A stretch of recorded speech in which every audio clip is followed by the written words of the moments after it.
उत्पत्ति की किताब अध्याय 24 वचन 1 से 27।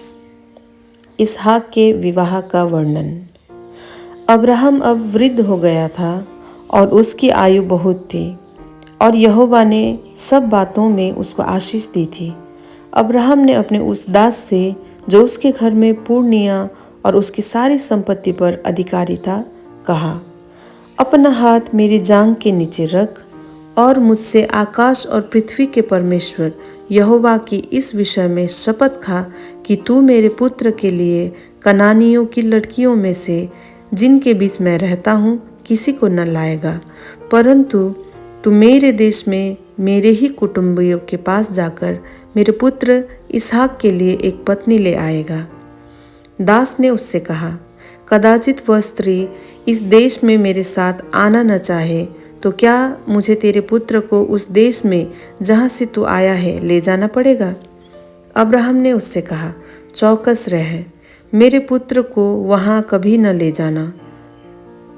स्वर्ग का परमेश्वर यहोवा, जिसने मुझे मेरे पिता के घर से और मेरी जन्मभूमि से ले आकर मुझसे शपथ खाई और कहा कि मैं ये देश तेरे वंश को दूंगा, वही अपना दूत तेरे आगे आगे भेजेगा कि तू मेरे पुत्र के लिए वहां से एक स्त्री ले आएगा। परंतु यदि वो स्त्री तेरे साथ आना न चाहे, तब तो तू मेरी इस शपथ से छूट जाएगा, पर मेरे पुत्र को वहां न ले जाना। तब उस दास ने अपने स्वामी अब्राहम की जांघ के नीचे अपना हाथ रखकर उससे इस विषय की शपथ खाई। तब वह दास अपने स्वामी के ऊँटों में से 10 ऊँट छांट कर उसके सब उत्तम उत्तम पदार्थों में से कुछ कुछ लेकर चला और मेसोपोटामिया में नाहोर के नगर के पास पहुंचा।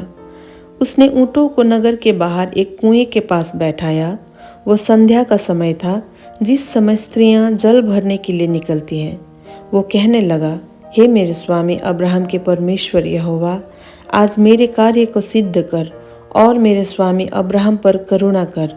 देख, मैं जल के इस सोते के पास खड़ा हूँ और नगरवासियों की बेटियाँ जल भरने के लिए निकली आती हैं। इसलिए ऐसा होने दे कि जिस कन्या से मैं कहूँ अपना घड़ा मेरी ओर झुका कि मैं पीऊँ, और वो कहे, ले पी ले, पीछे मैं तेरे ऊँटों को भी पिलाऊंगी, ये वही हो जिसे तूने अपने दास इसहाक के लिए ठहराया हो। इसी रीति मैं जान लूँगा कि तूने मेरे स्वामी पर करुणा की है। और ऐसा हुआ कि जब वो कह ही रहा था कि रिबका, जो अब्राहम के भाई नाहोर के जन्माए मिल्का के पुत्र बतूएल की बेटी थी, वो कंधे पर घड़ा लिए हुए आई। वो अति सुंदर और कुमारी थी और किसी पुरुष का मुँह न देखा था। वो कुएं में सोते के पास उतर गई और अपना घड़ा भर के फिर ऊपर आई। तब वह दास उससे भेंट करने को दौड़ा और कहा, अपने घड़े में से थोड़ा पानी मुझे पिला दे। उसने कहा, हे मेरे प्रभु, ले पी ले। और उसने जल्दी से घड़ा उतारकर हाथ में लिए लिए उसको पिला दिया। जब वो उसको पिला चुकी तब कहा, मैं तेरे ऊँटों के लिए भी तब तक पानी भर भर लाऊंगी जब तक वे पी न चुकें। तब वो तुरंत अपने घड़े का जल हौदे में उंडेलकर फिर कुएं पर भरने को दौड़ गई और उसके सब ऊँटों के लिए पानी भर दिया। वो पुरुष उसकी ओर चुपचाप अचंभे के साथ ताकता हुआ ये सोचता था कि यहोवा ने मेरी यात्रा को सफल किया है कि नहीं।